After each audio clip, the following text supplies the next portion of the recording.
तो दोस्तों कल थोड़ा पानी बारिश वगैरह हुई थी कल रात 11:30 बजे के बाद। तो थोड़ा सा जो है जल स्तर थोड़ा सा बढ़ा हुआ है, लेकिन इतना ज़्यादा भी नहीं है कि आप इसमें खुश हों, क्योंकि 2 दिन की अगर धूप पड़ेगी तो उसमें भी ये जल स्तर और वापस अपने निचले स्तर पर आ जाएगा। और फिर जो है आप देखेंगे कि हमारी नदी की क्या स्थिति है, और ये अपडेट्स मैं आपको देता रहूँगा कि हमारे इधर क्या समस्या चल रही है और पानी वगैरह की कितनी समस्या होती है, जल स्तर कैसा रहता है, ये अपडेट भी मैं आपको फिर जो है देता रहूँगा।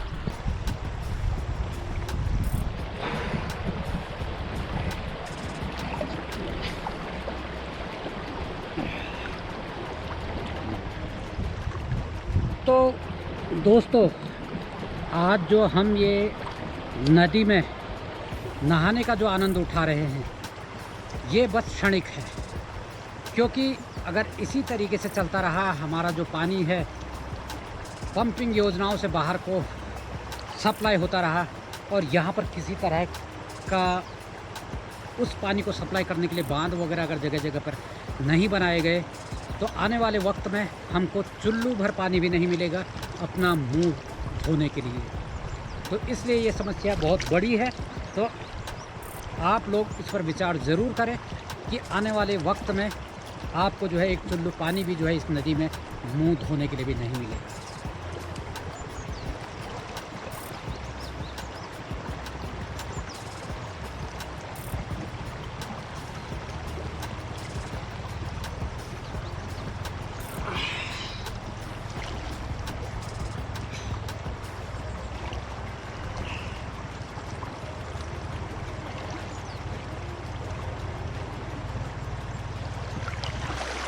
हेलो दोस्तों, कैसे हैं आप लोग? उम्मीद करता हूँ कि बढ़िया होंगे।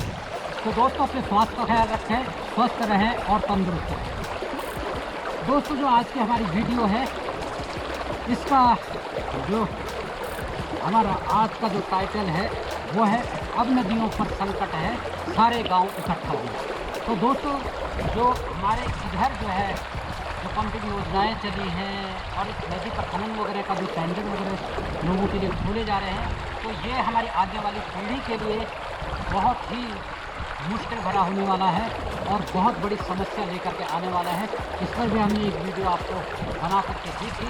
तो आज जब हमने सुना कि भाई अगर फिर से जो है टेंडर खुलने वाला है और इधर प्लांट शुरू होने वाला है, खनन होने वाला है, तो इसलिए हमें ये आज ये वीडियो फिर से बनानी पड़ रही है।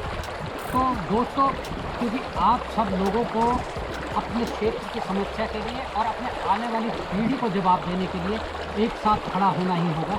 तो हम आज की वीडियो में आपको दिखाते हैं कि हमारी जो समस्या है वो कितनी बड़ी है।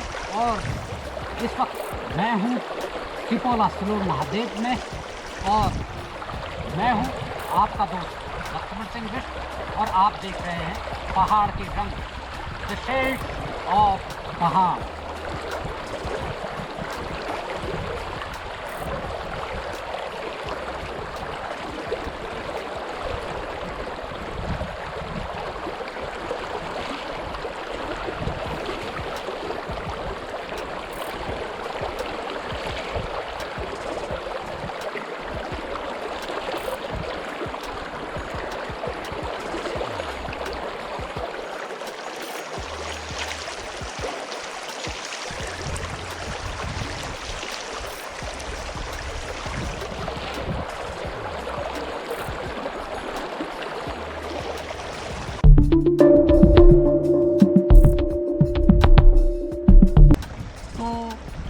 दोस्तों आजकल जो हमारी जो मेन समस्या चल रही है वो चल रही है नदी में पानी की, क्योंकि कल रात थोड़ा बारिश हुई तो हल्का पानी अभी बढ़ा हुआ है, लेकिन 1-2 दिन में धूप पड़ेगी तो फिर इसका लेवल जो है और डाउन हो जाएगा। और जो हमारे क्षेत्र में इतने सारे जो पंपिंग योजनाएं चल रही हैं और हमारे क्षेत्र के लोगों के लिए पानी को रोकने की कोई व्यवस्था नहीं की गई है, तो हम अक्सर अपनी वीडियो में कहते हैं कि आप जो है सबको पानी दो, अच्छी बात है, लेकिन जो हमारे क्षेत्र के लोग हैं जिन्होंने हमेशा नदी में पानी देखा है उन लोगों के लिए भी जो है आप हर जगह जहां आपने पंपिंग योजना चलाई है वहाँ छोटे छोटे डैम बना करके जो है, या फिर हमारे लिए नहर का जैसे पानी होता है उसी तरीके से, लेकिन सीमेंटेड करके उसको जो है छोटे डैम बनाते, 5-6 फीट तक का बनाते, ताकि वो पानी जो है अगर जो नदी जो बहा करके ले जाती है वो मलबा भी नीचे ना जाए, हमारी नदी गहरी ना जाए और हमारे क्षेत्र में थोड़ा पानी रहे, और जो पंपिंग योजनाओं को पानी है वो उस जो छोटे छोटे डैम हैं उनसे जाए, ताकि हमारे क्षेत्र में भी पानी की समस्या ना हो और हरियाली भी जो है बनी रहे। क्योंकि अगर इस तरह के छोटे छोटे डैम बनेंगे तो ज़मीन के अंदर पानी रहेगा तो हमारे इधर हरियाली रहेगी और खेती वगैरह की समस्या भी नहीं होगी। और जो लोग कहते हैं कि पलायन, और शायद उससे जो है पलायन भी थोड़ा सा रुके। तो इस पर एक कविता है अतुल शर्मा जी की या किसकी है वो मैं आपको इसको सुनाना चाहता हूँ, क्योंकि बहुत सारे जनगीत हमारे पास हैं। और अक्सर जब उत्तराखंड आंदोलन हुआ था तो हम लोगों ने बहुत सारे जनगीत गाए हैं जगह जगह जा कर के, और बहुत से हम लोग जब थिएटर वगैरह करते हैं तो उसमें भी कुछ गीत वगैरह गाते हैं, तो वो गीत भी हमारे जो है इसमें गीत भी बहुत सारे हैं। हाँ, तो एक है ये कविता मैं आप लोगों को सुनाता हूँ, बहुत अच्छी कविता है। हाँ, तो क्या है ये देखो, ये तो भिगा दिया मुझे, पूरा भिगा दिया है ये पोंगो तू परेशान करता है मुझे। अरे ये पोंगो देखो, ये है कुबेर का पोंगो है, ये लगे तो मुझे भिगा दिया है। तो देखो, सारे गांव इकट्ठा हूँ, ये हमारी एक पीड़ा है, हमारी व्यथा है जो अतुल शर्मा जी ने जो है अपनी कविता में कही है, तो उसको मैं आप लोगों को सुना चाहता हूँ। अब नदियों पर संकट अब नदियों पर संकट है, सारे गांव इकट्ठा हूँ। अब नदियों पर संकट है, सारे गांव इकट्ठा हूँ। पानी डूबा फाइल में, गाड़ी में मोबाइल में, पानी डूबा फाइल में, गाड़ी में मोबाइल में, सारे वादे डूब गए खून सने मिसाइल में। एक घाव पर संकट है, सारे गांव इकट्ठा हूँ। एक गांव पर संकट है, सारे गांव इकट्ठा हूँ। निजी कंपनियों की आई हैं, झूठे सपने लाई हैं। निजी कंपनियां आई हैं, झूठे सपने लाई हैं। इन जेबों में सत्ता है, सारी सुविधा पाई है। इन जेबों में सत्ता है, सारी सुविधा पाई है। अब रोटी का संकट है, सारे गांव इकट्ठा हूँ। अब रोटी का संकट है, सारे गांव इकट्ठा हूँ। आवाज़ों पर संकट है, सारे गांव इकट्ठा हूँ। सस्तो बिका तरक्की में, झूठ से भरी तरक्की में। सस्तो बिका तरक्की में, झूठ से भरी तरक्की में। पिसती सारी जनता है, हर सरकारी चक्की में। पिसती सारी जनता है, हर सरकारी चक्की में। अब अंबर पर संकट है, सारे गांव इकट्ठा हूँ। इस अंबर पर संकट है, सारे गांव इकट्ठा हूँ। नदी को बहता पानी दो, हर कबीर को वाणी दो। नदी को बहता पानी दो, हर कबीर को वाणी दो। सिसकी वाली रातों को सूरज भरी कहानी दो। सिसकी वाली रातों को सूरज भरी कहानी दो। अब शब्दों पर संकट है, सारे गांव इकट्ठा हूँ। अब शब्दों पर संकट है, सारे गांव इकट्ठा हूँ। अब अर्थों पर संकट है, सारे गांव इकट्ठा हूँ। अब नदियों पर संकट है, सारे गांव इकट्ठा हूँ। अब सदियों पर संकट है, सारे गांव इकट्ठा हूँ। तो दोस्तों, जो हमारे क्षेत्र की, हमारे जो पहाड़ की पीड़ा है, वो अनेकों कवियों ने अपनी अपनी शब्दों में उनको जो है पिरोया है। और जो हमारी जो समस्या है वाकई में, क्योंकि हमारी इस नदी में जो है आप लोग देख सकते हैं कि पानी की क्या समस्या होती है। और जब गर्मी आने लगती है, गर्मी आती है तो ये पानी बिल्कुल सूख जाता है। और जब हम पहले बचपन में जाते थे, नहाते धोते थे इस नदी में, तो हमें बड़ा ही आनंद आता था। और बड़े बड़े जो है रॉ कहते हैं हम उसको, गड्ढे जैसे हुआ करते थे, उसमें पानी भरा रहता था, उसमें बड़ा हमें आनंद आता था। लेकिन अब कहीं पर भी ऐसे कोई गहरे जो है तालाब जैसे नहीं बचे हुए हैं नहाने के लिए। और नदियों में जब हम नहाने के लिए आते भी हैं तो उस पानी में जो है सड़ांध आने लगती है, क्योंकि पानी हमारा जो है सारा बाहर को खींच दिया गया है।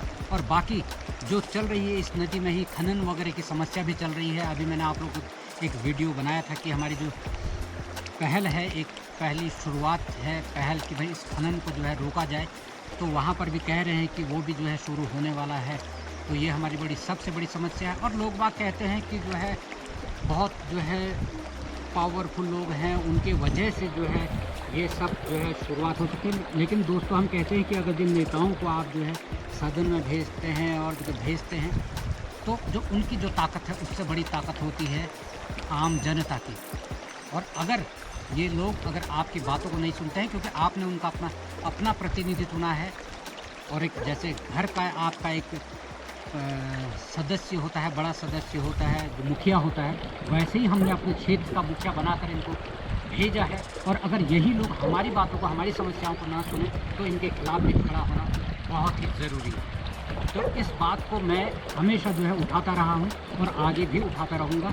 और मैं अभी आपको और दिखाता हूँ अपने इस नदी में किस तरह की समस्याएं हैं और कहाँ तक हमारा जल स्तर चला जा रहा है और क्या क्या चीज़ें हैं। तो ये सब हम आपको अभी और दिखाएंगे आगे।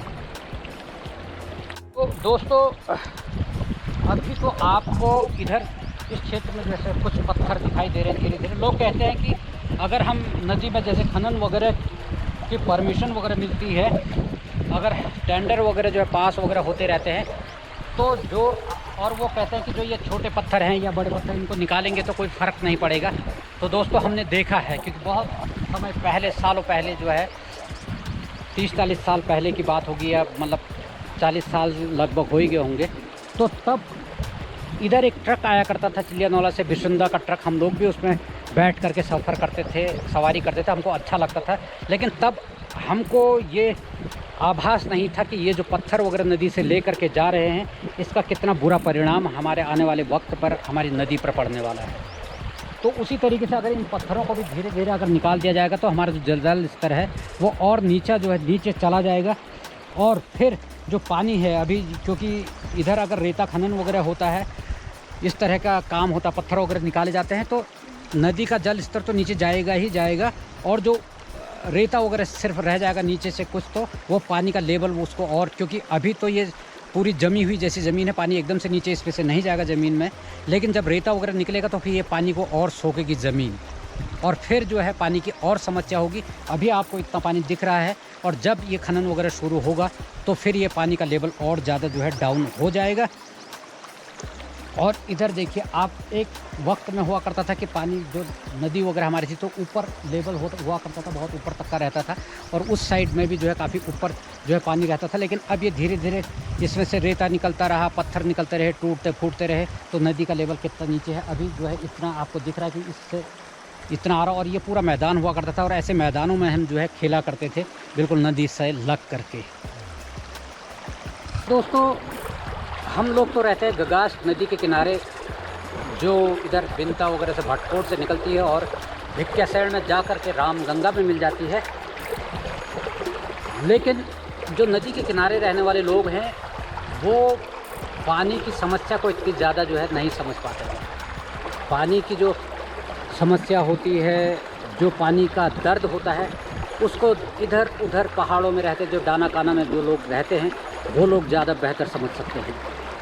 क्योंकि मुझे भी इसका एहसास तब हुआ जब एक बार हम जो है द्वाराहाट से सालदी का मेला देख करके असगोली के रास्ते से जब आ रहे थे, तो तब वहाँ पर देखा कि हमने एक जगह है वहाँ पर पानी थोड़ा सा निकलता है, या कुआं वगैरह छोई है, या हाँ मतलब पानी का थोड़ा सा कुंड जैसा था, और उसमें पानी इतना गंदा था, ऐसा लग रहा था कि सड़ा हुआ पानी है। उनके जानवर भी उसको पीते हैं, और ख़ुद वो लोग भी उस गंदे पानी को जो है कपड़े से छान करके घर ले जा रहे थे। तब हमें ये एहसास हुआ कि हम जो है कितने सुखी हैं जो नदी के किनारे रहते हैं, और हमें कभी भी पानी की समस्या नहीं होती है। हम तो स्वच्छ शुद्ध जल नदी से लेते ही हैं, और हमारे जानवर भी जो है स्वच्छ नदी का जल पीते हैं और उसमें स्नान वगैरह करते हैं। तो दोस्तों अगर ये पानी, हमारी नदी का पानी अगर धीरे धीरे कम हो रहा है जिस तरीके से, अगर हमारी नदी भी सूख गई तो तब हमें एहसास होगा, और हमारी आने वाली पीढ़ी कहेगी कि हमने इसको बचाने के लिए क्या किया। तो इसका जवाब दोस्तों कौन देगा? तो इसके लिए हम जो है अक्सर ऐसी वीडियो अपने दर्शकों के लिए बनाते रहते हैं, उनको जागरूक करने के लिए कि जो पानी की समस्या है ये बहुत बड़ी है, और कहते हैं कि आने वाले वक्त में भी अगर कोई युद्ध होगा तो वो पानी के लिए ही होगा। आज जो है बड़े दिनों के बाद हमारा डबुआ भी हमारे साथ में आया हुआ है और एक पोंगो है, ये सुंदर बेस्ट का हमारे गांव में भाई सुंदर का डॉगी है, छोटा ब्लैक पोंगो, इसका नाम है पोंगो। और ये भी हमको बहुत लाड़ करता है और हम भी इसको बहुत लाड़ करते हैं। ये पोंगो है, पोंगो, और आता है और डबुआ के उसमें बचा हुआ खाना खा करके फिर रोज़ आता है, रोज़ खाता है और मुझे तो बिस्तर से ज़बरदस्ती उठा देता है। और ये डबुआ है, डबुआ डबुआ जो दूसरे को प्यार करता है तो गिर जाएगा। हाँ हाँ हाँ, ये देखो कहाँ गिर गया। चल ऊपर गिर जाएगा। ये साला प्यार करता है, प्यार करता है, डबुआ है, डबुआ हमारा। तो दोस्तों इसलिए आप इन बातों को मजाक में न लें और जो है इसके लिए आगे आएँ, देखें अपने क्षेत्र की समस्या को। पानी तो एक समस्या है ही है, और भी बहुत सारी समस्याएं हैं, क्योंकि पहाड़ों में पलायन आप लोग देख ही रहे हैं कि दिन पर दिन पलायन होता जा रहा है। चाहे रोडें आ जाए, कितनी ही गांव तक अब पहुंचने लगी हैं, लेकिन लोग गांव में रह नहीं रहे हैं। तो कोई ना कोई समस्या तो ज़रूर होगी। और जैसे रोज़गार की तलाश में जाते हैं लोग बाग और रोज़गार भी नहीं है, तो किस तरीके से यहाँ पर बेहतर ज़िंदगी जो है आप लोग जी सकते हैं। कम अगर आप कमाई उतनी नहीं भी होती है शहरों के मुकाबले, तो भी अगर आपको यहाँ पर रोज़गार मिलता है तो आप एक बेहतर ज़िंदगी जी सकते हैं। क्योंकि शहरों में जा कर के आप एक कमरे के अंदर बंद होते हैं, उतनी ही आपकी एरिया होती है, लेकिन यहाँ पहाड़ में अपने गांव में आप पूरे राजा होते हैं। मैंने अक्सर आपको बताया है, क्योंकि हमारा घर होता है, आंगन होता है, इतनी सारी जगह होती हैं, तो एक आलीशान ज़िंदगी आप जीते हैं।